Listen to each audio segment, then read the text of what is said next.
الحمد لله رب العالمين، والصلاة والسلام على رسوله الكريم وعلى آله وصحبه وأزواجه وذريته ومن تبعهم بإحسان إلى يوم الدين. أما بعد، فقد قال الله تبارك وتعالى في القرآن المجيد والفرقان الحميد: أعوذ بالله من الشيطان الرجيم، بسم الله الرحمن الرحيم. اقرأ باسم ربك الذي خلق، صدق اللہ العظیم. میرے عزیز طلباء اور دینی بھائیوں، اللہ تعالیٰ نے قرآن کریم میں علم کی اہمیت بتائی ہے. علم ہی کی وجہ سے انسان کی برتریت اور افضلیت دوسری مخلوقات پر ہے. ہم یہ بھی کہہ سکتے ہیں کہ علم کے ساتھ ساتھ ایمان اور عمل کی وجہ سے بھی اہمیت ہے. بس اوقات انسان صاحب علم تو ہوتا ہے لیکن وہ صاحب عمل نہیں ہوتا ہے. اس کے اندر ایمان نہیں ہوتا ہے تو اس علم سے دنیاوی فوائد تو اسے مل سکتے ہیں لیکن اخروی فوائد نصیب نہیں ہو سکتے. وہ علم جو انسان کو دنیا میں بھی افضل بنائے رکھے اور آخرت میں بھی افضل بنائے رکھے، وہ علم ایمان کے ساتھ اور عمل کے ساتھ ہونا چاہیے. اللہ تعالیٰ نے علم کی اہمیت بیان کرتے ہوئے سب سے پہلی وحی نازل کی: اقرأ باسم ربک الذی خلق. پڑھیے اپنے رب کے نام سے جس نے پیدا کیا. کیا پڑھا جائے اس کا تذکرہ اللہ تعالیٰ نے نہیں فرمایا ہے. مفسرین نے، محدثین نے، علماء نے بہت تفصیلات بیان کی ہیں جس کا خلاصہ کلام یہ نکلتا ہے کہ ہر وہ علم، ہر وہ فن، ہر وہ ہنر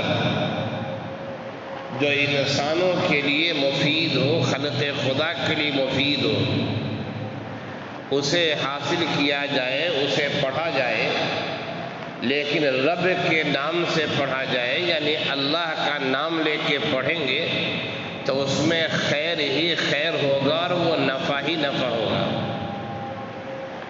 لیکن اگر ایک علم آدمی حاصل کرتا ہے، ایک فن حاصل کرتا ہے اور رب کے نام کے بغیر وہ حاصل کرتا ہے،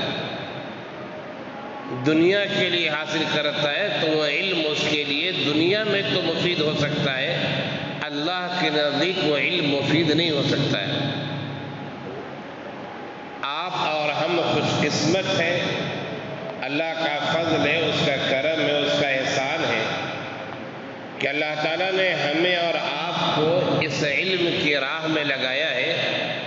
جو علم اللہ کے نام سے شروع ہوتا ہے، اس کا اختتام اللہ کے نام پر ہوتا ہے، اور جس علم کو اللہ کے لیے حاصل کیا جاتا ہے. ہم اور آپ قرآن اور احادیث کے علم میں لگے ہوئے ہیں. یہ قرآن کا علم اللہ کے لیے حاصل کیا جاتا ہے، حدیث کا علم اللہ کے لیے حاصل کیا جاتا ہے.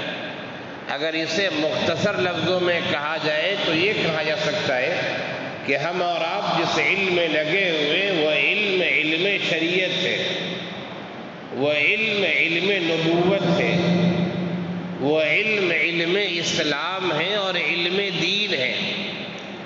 اور اس علم میں لگنا انسان کے لیے بہت فضیلت اور اہمیت کی بات ہے. اللہ تعالیٰ جسے چاہتا ہے اس لائن میں اور اس علم میں مشغول کرتا ہے. اسی لیے اللہ کے رسول صلی اللہ علیہ وسلم نے فرمایا: خیرکم من تعلم علم القرآن وعلمہ، تم میں سب سے بہتر انسان وہ ہے جو قرآن سیکھتا ہے اور سکھاتا ہے۔ ہمارا قرآن سیکھنے اور سکھانے میں لگے ہوئے ہیں۔ اس علم کو سب سے بہتر، سب سے افضل اور سب سے اچھا کہا گیا ہے۔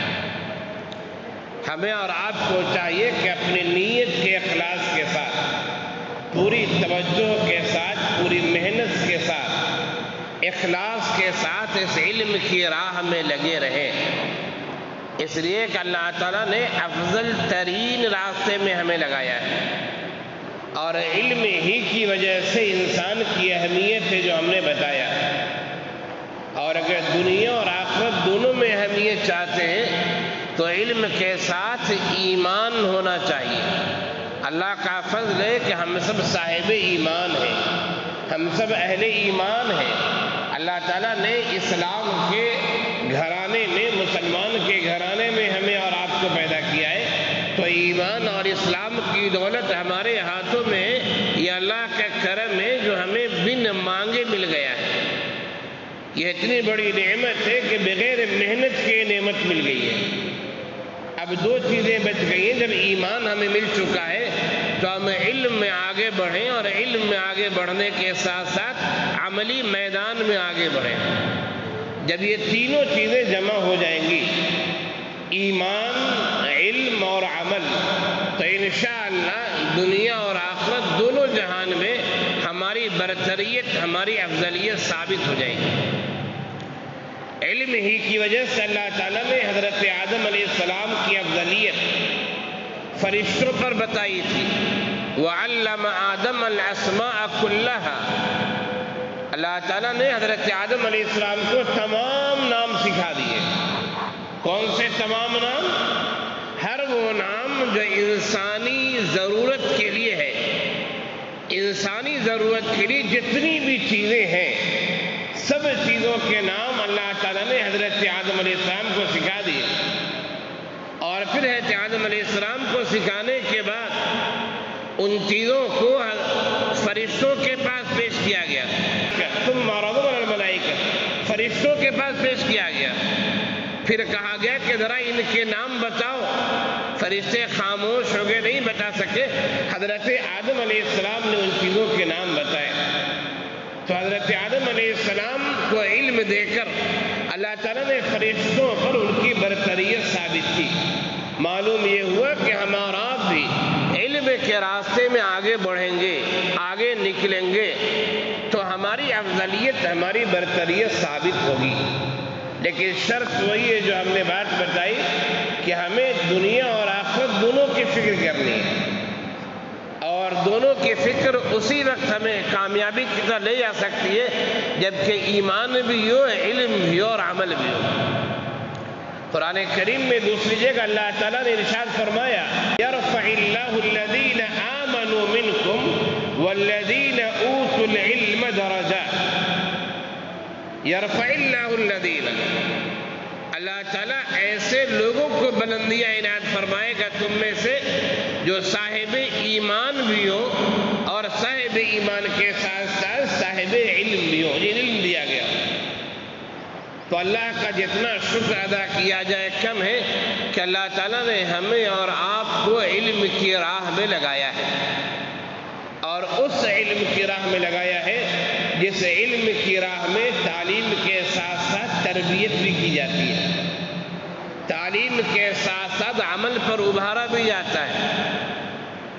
آپ میں سے بہت سارے طلبہ جو ابھی نئے نئے آئے ہیں، بہت سارے ایسے ہوں گے جو مدرسے کے ماحول میں پہلی دفعہ آئے ہیں۔ آپ دیکھیں گے کہ آپ کے اساتذہ، آپ کے نگراں، مدرسے کے ذمہ داران آپ کے لیے تعلیم اور تربیت کی راہ تو ہموار کریں گے ہی، اس کے ساتھ ساتھ وہ آپ کی تربیت کی طرف بھی خاص طور سے توجہ دیں گے، خاص طور سے توجہ دی جائے گی۔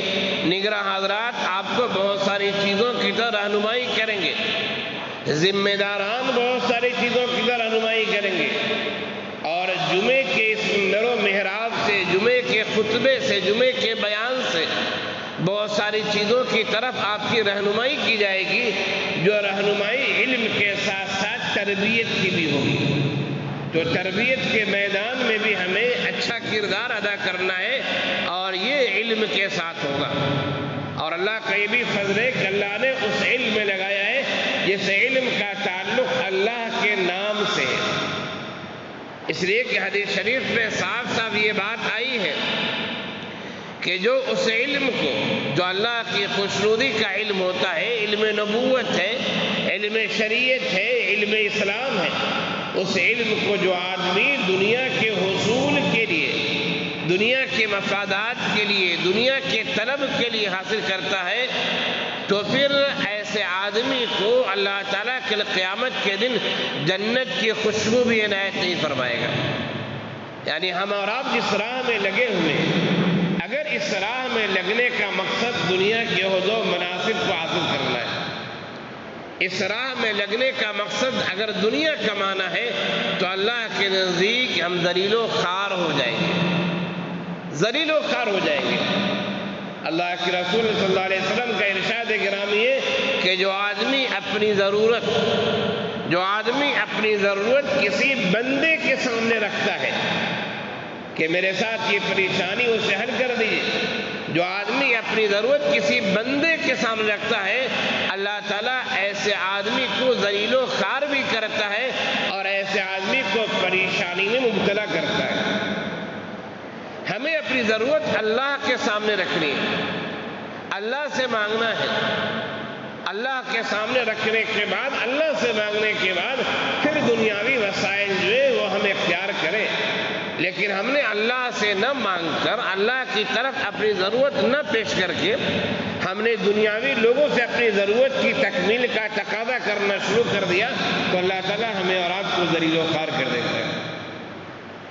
آج کے جمعے کا بیان کا یہ پیغام لے کر آپ جائیں کہ انسان کی افضلیت دنیا اور آخرت میں 3 چیزوں کی بنیاد پر ہے۔ نمبر 1 وہ صاحب ایمان ہو، نمبر 2 صاحب علم ہو، اور نمبر 3 صاحب عمل ہو۔ ان تینوں میں سے کسی ایک چیز کی کمی ہو جائے گی تو اس کی افضلیت جیسی ثابت ہونی چاہیے ویسی ثابت نہیں ہو سکتی۔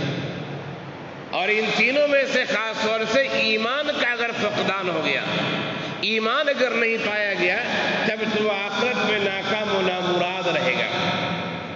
تو یہ 3 باتیں، ایمان، علم اور عمل، اس سے انسان کی برتریت ہے، افضلیت ہے دنیا اور آخرت دونوں جہان میں۔